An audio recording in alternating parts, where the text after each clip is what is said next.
Today, we are going to dive into a theory that might just completely rewire how you think about, well, everything. How you think, how you feel, how you act. This whole explainer is built around the work of a clinical psychologist, Dr. Michael Lukens, and his ideas challenge the most basic story we tell ourselves about what truly makes us tick. So, let me just start by asking you a question, a really fundamental one. Are you actually in control? I mean, really the one pulling the strings? We all walk around with this default assumption that, yeah, of course we are. We're the conscious authors of our own lives. But what if that feeling of being in charge is just that, a feeling, maybe even just a story we tell ourselves? You know the story I'm talking about. It's been drilled into us forever. It goes something like this. First, a thought pops into your head. That thought then triggers a feeling, and that feeling is what finally pushes you to do something. Think, feel, act. It's neat, it's tidy, it makes a certain kind of sense, and according to Dr. Lukens, it's completely backwards. So you've got this tale of two models. On one side, you have that traditional three-step chain of command. But Dr. Lukens, he throws that whole thing out the window. He proposes something way more radical.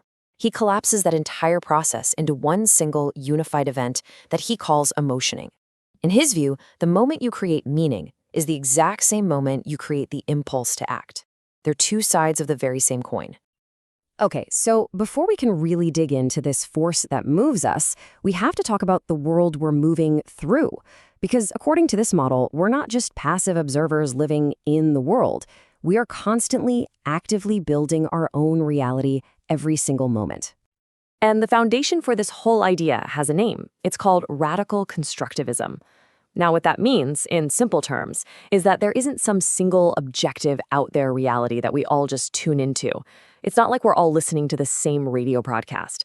Instead, your world, my world, they're created from the inside out. Your reality is literally a construct, a universe of meaning that your own system generates just for you. And this quote from Dr. Lukens just nails it. He brings up Don Quixote, the guy who saw terrifying giants where there were only harmless windmills. But here's the twist. Dr. Lukens says Don Quixote isn't some strange delusional outlier. He's a perfect representation of all of us.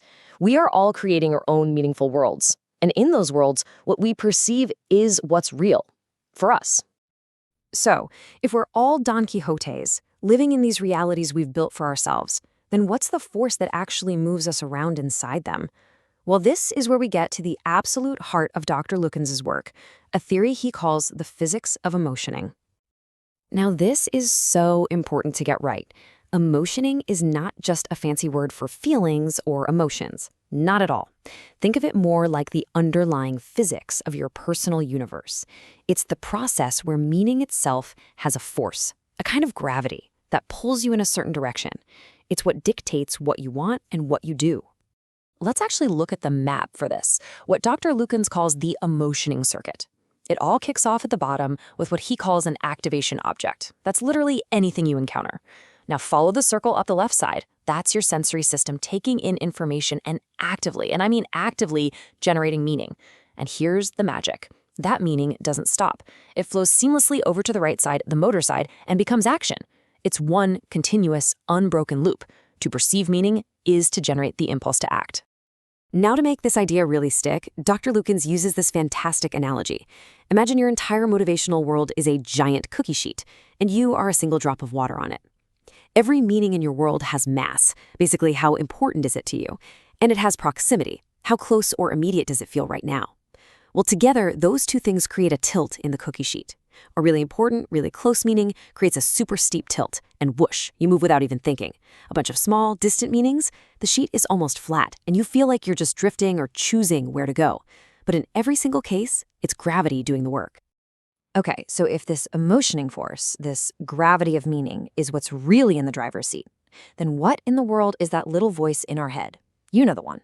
The one that's constantly chattering away, absolutely convinced it's the CEO of the entire operation. Dr. Lukens gives this voice a name. He calls it the observer. And its job is not to drive the car. Its job is to sit in the passenger seat and narrate the trip. It watches what the body and the brain are already doing, and then after the fact, it spins a neat little story to explain why it happened. It's a press secretary, not the president. It reports on decisions, it doesn't actually make them. This MC Escher drawing is the absolute perfect metaphor for this. You see the hands drawing each other? The observer is just like that. It's a product of the very system it thinks it's standing outside of and observing. It's a paradox. The observer emerges from the system, it then turns around and tries to describe, believing it's separate. It's the hand that's being drawn. And this leads to a pretty mind-bending conclusion about free will. In this model, free will is what's known as an epiphenomenon, which is just a fancy way of saying it's a byproduct, a side effect. The feeling of having free will is absolutely real, no question. It's that sensation you get when the tilt on your motivational cookie sheet is nearly flat. There's no strong pull in any one direction, you feel totally uncoerced, and your observer slaps a label on that feeling and calls it choice.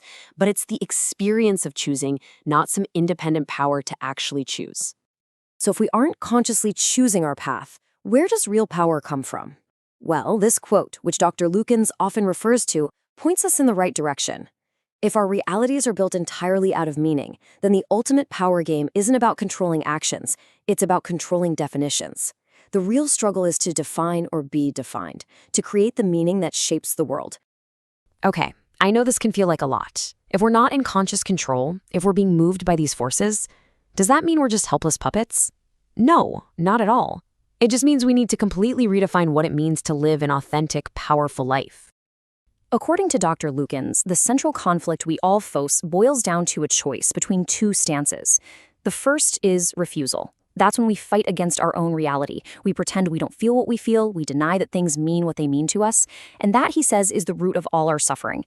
The alternative is integrity, and that means radically accepting and owning our experience, owning the meanings we create, and owning the world we've built for ourselves. And here's the hopeful part. We're not just being pulled around by random forces. Dr. Lukens identifies a positive, fundamental force built into the very physics of emotioning. He calls it committed benevolent interest, or CBI for short. And this is his definition for the essence of pure love. It's a natural, built-in gravitational pull we all have towards connecting with people, caring for them, and creating something of value. It's our default setting. So let's just boil this all down. What are the big takeaways here? First, your reality is something you build, not something you just receive. Second, the thing that really moves you is emotioning, this gravity of meaning, not your thoughts. Third, that little narrator in your head is just the storyteller. It is not the pilot. And finally, and maybe most importantly, real power, real agency, isn't found in trying to control everything, but in having the integrity to own the reality you're already creating. And that really leaves us with one last big personal question. If you accept, just for a moment, that you aren't the one consciously controlling the show, what would happen? What would change if you stopped trying so hard to steer and instead just tried to be brutally honest about the currents that are already moving you?